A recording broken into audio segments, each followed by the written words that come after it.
राजधानी दिल्ली के तकरीबन 22,000 गेस्ट टीचर्स यहाँ पर मौजूद हैं और ये जन सैलाब देखकर आप ये अंदाजा लगा सकते हैं कि किस तरह से तकरीबन कई सालों से लगातार ये परमानेंट होने की मांग कर रहे हैं। बावजूद इसके अभी वो मांग पूरी नहीं हुई है सरकार से।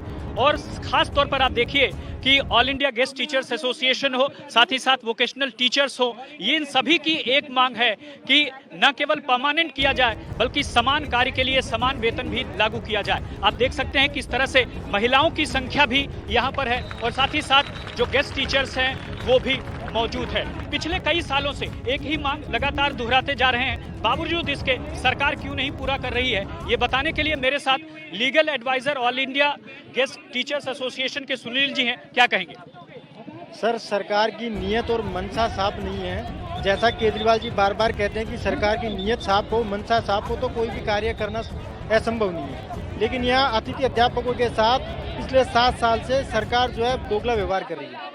कहती कुछ है, पब्लिक में प्रचार करते हैं। गोवा हो, उत्तराखंड हो, पंजाब हो, जहाँ इन्हें वोट लेना होता है हमारा उदाहरण देते कि हमने दिल्ली में गेस्ट टीचर को पक्का कर दिया। समान आप क्या कहेंगे?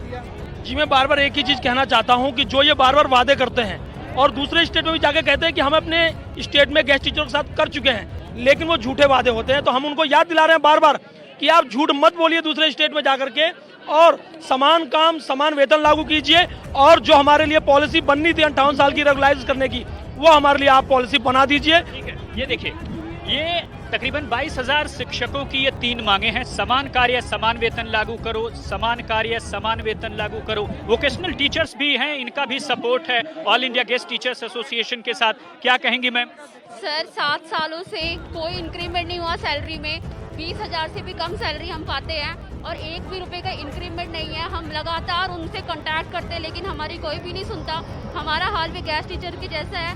हम उनके सपोर्ट में आज आए हैं और हम लोग चाहते हैं कि उनको भी समान काम समान वेतन मिले, हमें भी समान काम समान वेतन मिले। परमानेंट टीचर 80 से लेके 1 लाख तक की सैलरी ले रहा है, वो काम 22,000 लोग 7 साल मांगे वही पुरानी, नहीं हो रही पूरी। लेकिन आगे क्या रणनीति होगी?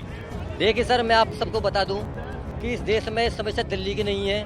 इस पूरे आप दिल्ली की बात कीजिए, गेस्ट टीचर्स की बात कीजिए। मैं नेशनल वोकेशनल एसोसिएशन से हूँ। हमारे जो नेशनल NSQO के टीचर्स हैं वो दिल्ली में काम करते हैं, सभी स्कूलों में काम करते हैं। करीब 700 हमारे आदमी हैं और पिछले कई सालों से यहाँ पर लगे हुए हैं, लेकिन उनकी सैलरी आज 20,000 रुपये है।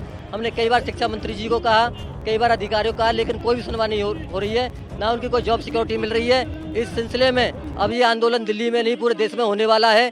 और अभी आंदोलन पूरे देश में चलेगा क्योंकि जो वोकेशनल टीचर्स हैं उनका भी सपोर्ट यहाँ पर मिल चुका है। और आप देखिए कि लगातार अलग अलग वायदों के बावजूद भी जे अतिथि टीचर्स फिलहाल परमानेंट नहीं हो रहे हैं, इसके लिए वो अब आगे कैसे अब आप प्रोटेस्ट करेंगे? क्या सर? सुनाई नहीं दिया।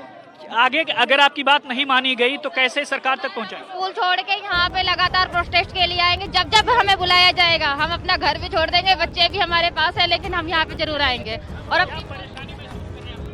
सर परेशानी सर, एक तो कोरोना काल, ऊपर से बच्चों को लेके साथ में आना पड़ रहा है, तो परेशानी है।